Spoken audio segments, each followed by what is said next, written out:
नमस्कार, मैं महेंद्र निम्ब्रैंड स्वागत करता हूं आप सबका हमारे YouTube चैनल सुविचार और फनी जोक्स में। तो चलिए आज का वीडियो शुरू करते हैं। अगर आप ब्रह्मांड को ऑब्जर्व करोगे तो आपको ये पूरा ब्रह्मांड मात्र दो चीजों से बना हुआ दिखेगा, मैटर और एनर्जी से।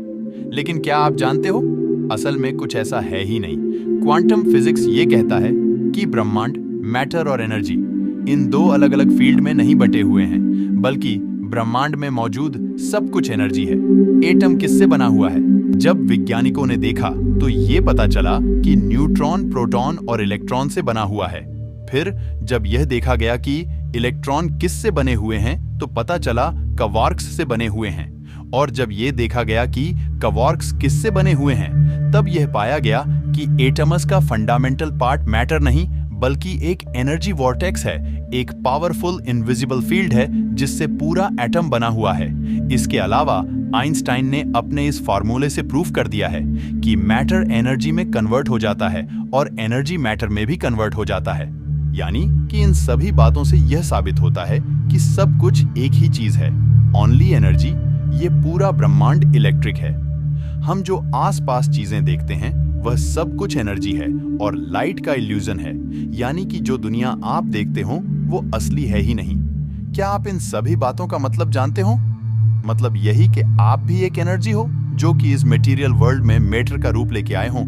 आप अपनी एनर्जी की वजह से ही, यानी कि जिसे हम आत्मा कहते हैं, उसकी वजह से ही आपकी बॉडी एग्जिट कर रही है। आप एक आत्मा हो जिसके पास एक बॉडी है, ना कि एक बॉडी हो जिसके पास आत्मा है। आत्मा होने की नाते, यानी कि एनर्जी होने के नाते, आप में कई सारी ब्रह्मांडीय शक्तियां छिपी हुई हैं जिन्हें सिर्फ पहचानने की जरूरत है। उन सभी शक्तियों को पहचानने का सिर्फ एक ही रास्ता है, आत्मज्ञान का रास्ता। आत्मज्ञान की राह पर चलकर ही आप अपनी सारी सुपरनेचर पावर को पहचान सकते हो। लेकिन आजकल की सबसे बड़ी प्रॉब्लम है, आत्मज्ञान पर कम और बाहरी ज्ञान पर ज्यादा फोकस किया जाता है। एक बार निकोला टेस्ला ने कहा था कि जिस दिन हम नॉन फिजिकल फिनोमेना, यानी कि इन फिजिकल फिनोमेना पर ज्यादा फोकस करने लग जाएंगे, उस दिन से हम 10 गुना ज्यादा तेजी से डेवलप होंगे। लेकिन आजकल सिर्फ फिजिकल वर्ल्ड पर ही फोकस किया जाता है। उस दुनिया को ज्यादा पढ़ा जाता है जो कि सिर्फ एक इल्यूजन है। मैं ये नहीं कह रहा हूं कि मटेरियल वर्ल्ड के बारे में जानकारी रखना गलत है। मेरा तो बस इतना ही मतलब है, नॉलेज तो पावरफुल होती है, हर एक नॉलेज वक्त पर काम आ जाती है, लेकिन जो स्कैल्प नॉलेज होती है ना, वह सबसे ज्यादा पावरफुल होती है। आत्मज्ञान सबसे बड़ा ज्ञान होता है। अपने आप को जानना, अपने अस्तित्व को पहचानना, अपने ट्रू आइडेंटिटी को पहचानना ही सबसे बड़ा ज्ञान होता है। इसलिए हमें फर्स्ट प्रायोरिटी आत्मज्ञान को देनी चाहिए, ना कि बाहरी ज्ञान को। वैसे अगर आप आत्मज्ञान की राह पर चलोगे तो अपने बारे में तो जान ही जाओगे, लेकिन साथ में आप इस सारे ब्रह्मांड के बारे में भी जान जाओगे।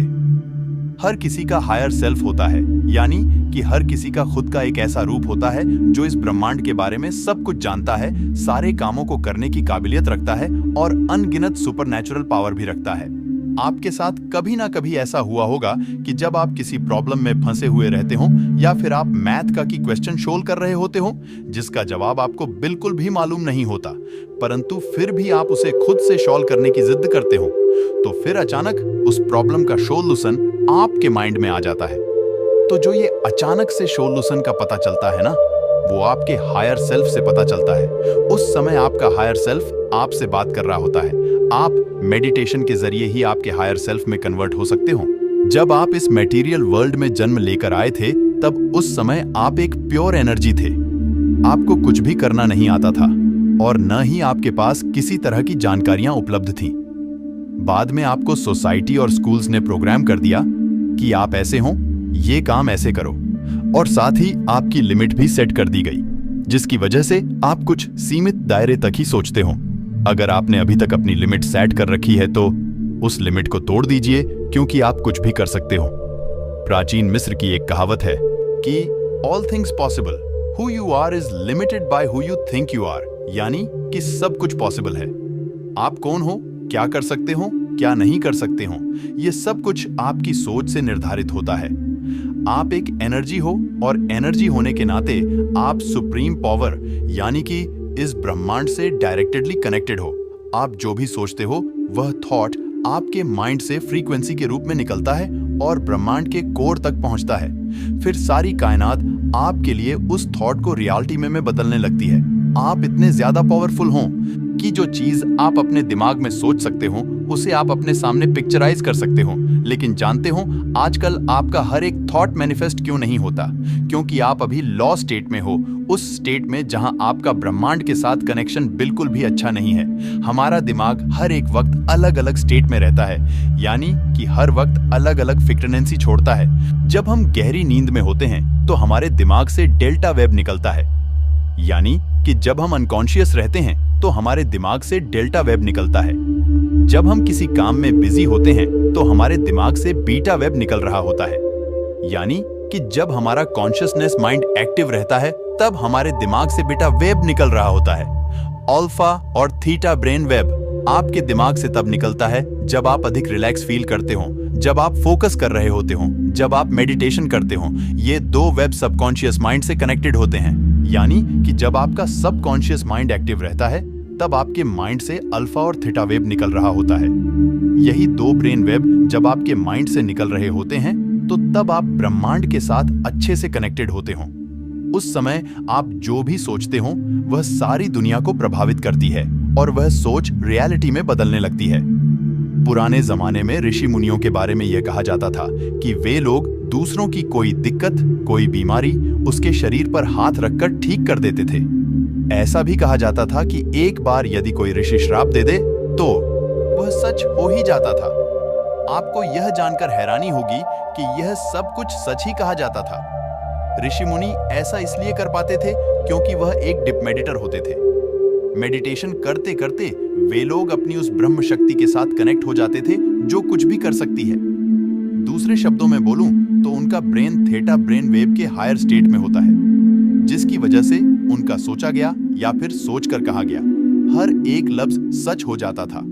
अगर हम इंसान श्राप देकर दूसरों की दुनिया को दुखदायी बना सकते हैं तो आशीर्वाद देकर दूसरों की दुनिया को खुशहाल बना सकते हैं। इसलिए तो देखते हो कि प्राचीन काल में और आज भी बड़ों के पैर छूकर आशीर्वाद लिए जाते हैं। इन सभी बातों का मतलब यही है कि हमारी सोच और जो हम बोलते हैं वह पूरी दुनिया को प्रभावित करके असलियत में बदल जाती है। ज्यादा फर्क तब पड़ता है जब आपका वाइब्रेशन हाई होता है। अगर आपका वाइब्रेशन हाई होगा तब आप आसानी से अपने विचारों को रियलिटी में कन्वर्ट कर पाओगे। हायर वाइब्रेशन पाने के लिए, यानी कि अल्फा और थीटा ब्रेन वेव स्टेट में जाने के लिए आपको मेडिटेशन करना पड़ेगा।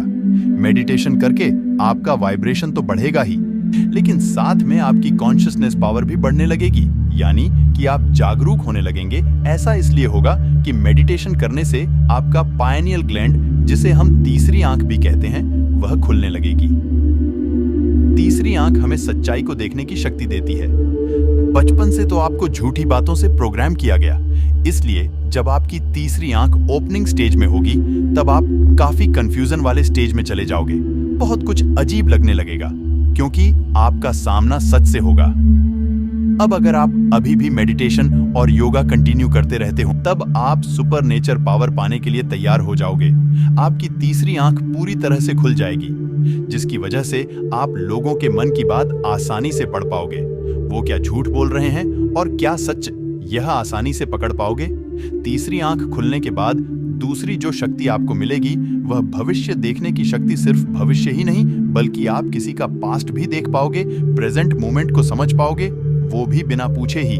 ऐसे ही हमें आजकल भविष्य करने वाले साधु संत नहीं मिलते हैं, ये सब असल में होते हैं। तीसरी शक्ति जो आपको मिलेगी वो है मन की आंखों से किसी दूसरी जगह हो रही घटनाओं को देखने की शक्ति मिलेगी। जैसे कि रामायण में दिखाए गए ऋषि किसी दूसरी जगह हो रही घटना को देख लिया करते थे। इस घटना को हम रिमोट व्यूइंग कहते हैं। अब अगर अभी भी आप कंटिन्यूसली योग और मेडिटेशन जारी रखते हो तब आप धीरे धीरे अपने हायर सेल में धीरे धीरे कन्वर्ट होने लगोगे, जिसकी वजह से आपको कई सारी सुपरनेचुरल पावर मिलने लगेगी। हवा में उड़ना, पानी पर चलना, किसी सॉलिड चीज के आर पार चले जाना, एक जगह से दूसरी जगह टेलीपोर्ट हो जाना, बुलेट को रोक देना और कितनी सारी शक्तियां बताऊं मैं आपको। आपके भीतर तो शक्तियों का भंडार छिपा हुआ है जिसे आप आत्मज्ञान के राह पर चलकर पहचान सकते हो। ये सभी शक्तियां हम इंसानों के पास हो सकती हैं।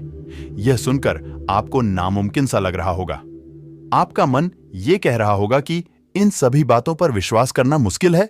वैसे आपको यह बात भी नोटिस कर लेनी चाहिए कि ऐसा आप नहीं कह रहे हो, बल्कि जो आप सोसाइटी और स्कूल्स के द्वारा प्रोग्राम किए गए हैं, उन प्रोग्राम ने ही आपको इन सभी बातों से विश्वास करने के लिए मना कर रही है।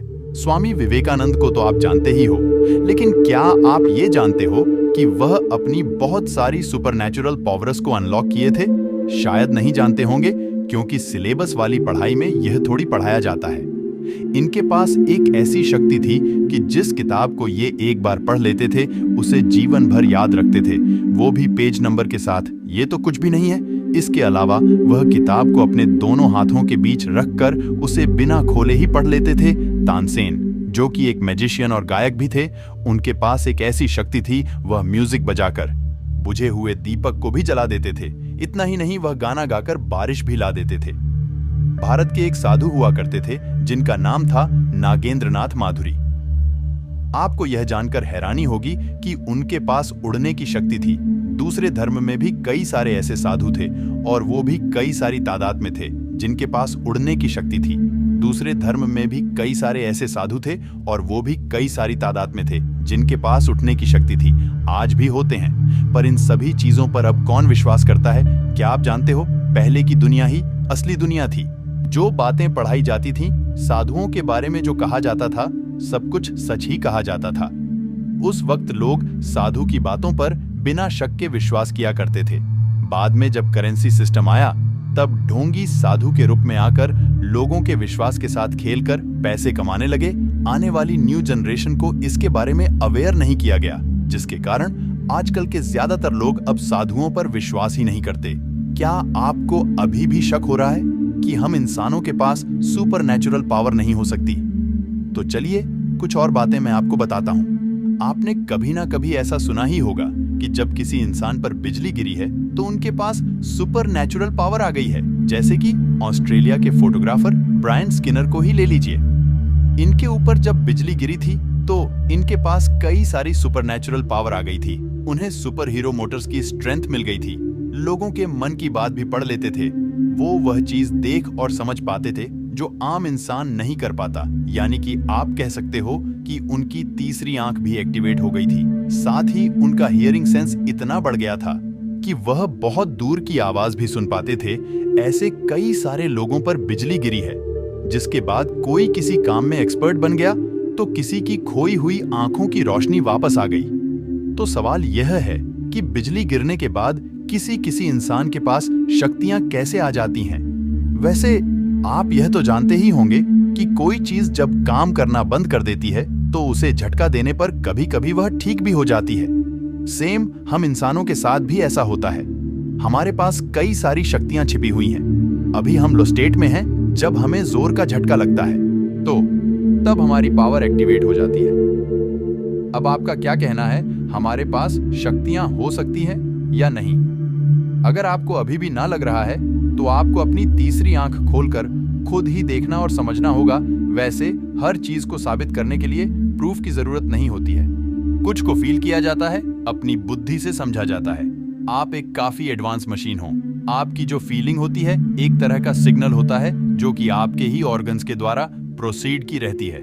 आपका ऑर्गन्स आपका ही होता है, इसलिए कभी भी यह आपको गलत सिग्नल नहीं देती है। यानी कि सही होता है, लेकिन आपको यह जान लेना चाहिए आपकी एक्यूरेसी भी मशीनों से कम नहीं है। आपकी जो इंट्यूशन होती है, यानी कि जिसे हम गट फीलिंग भी बोलते हैं, ये आपको 100% सही जानकारियां देती हैं, कभी भी गलत जानकारियां नहीं देती हैं। लेकिन क्या आप जानते हो, आजकल हमारी गट फीलिंग भी हमें कभी कभी गलत मैसेजेस कर देती है, क्योंकि हम सब पॉल्यूटेड हो चुके हैं। हर तरफ से हम पर खतरनाक केमिकल से अटैक किया जा रहा है। भोजन में, पानी में, यहाँ तक कि हवा में भी केमिकल मिलाकर हम पर अटैक किया जा रहा है। लेकिन आजकल तो ज्यादातर लोगों को इससे कोई फर्क ही नहीं पड़ता। कहते हैं जो होगा सो देखा जाएगा। अगर आपको जिंदा लाश नहीं बनना है ना, तो आपको इन केमिकल्स से बचना ही होगा। पहला जो केमिकल है वो है फ्लोराइड। ये केमिकल आपके टूथपेस्ट में मिलाया जाता है, ये कहकर कि ये आपको कैविटीज नहीं होने देगा। अगर सच में ऐसा है तो आजकल ज्यादातर लोगों को कैविटीज क्यों हो रही है? असल में फ्लोराइड का काम कुछ और ही है। यह केमिकल जब आपके अंदर जाता है तब यह डायरेक्ट आपके पायनियल गैलैंड पर हमला करता है, उसे डिस्ट्रॉय करने लगता है।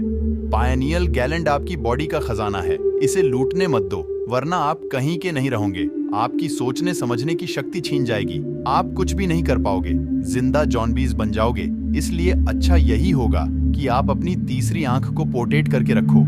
आजकल तो हर तरफ से आपके पायनियल गैलैंड पर हमला किया जा रहा है। पानी में फ्लोराइड, मैन्युफैक्चर जूस में फ्लोराइड, हवा में फ्लोराइड, साबुन में फ्लोराइड और भी ना जाने कितने सारे प्रोडक्टों में फ्लोराइड मिलाया जा रहा है।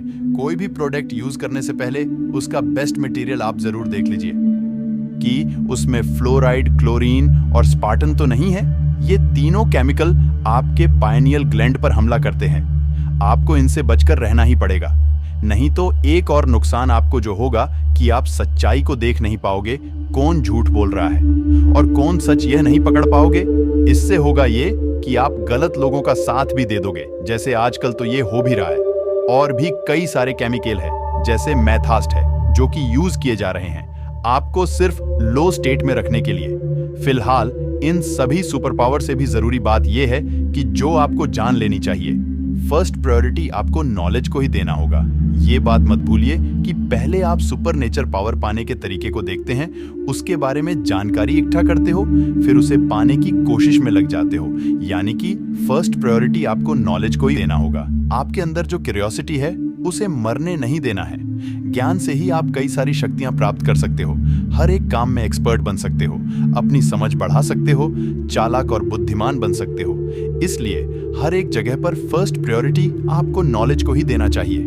पायनियल ग्लैंड को ज्ञान चक्र भी कहा जाता है। इसे जब तक आप एक्टिवेट नहीं करोगे ना, तब तक आपको इस दुनिया के बारे में वास्तविक ज्ञान नहीं मिल पाएगा।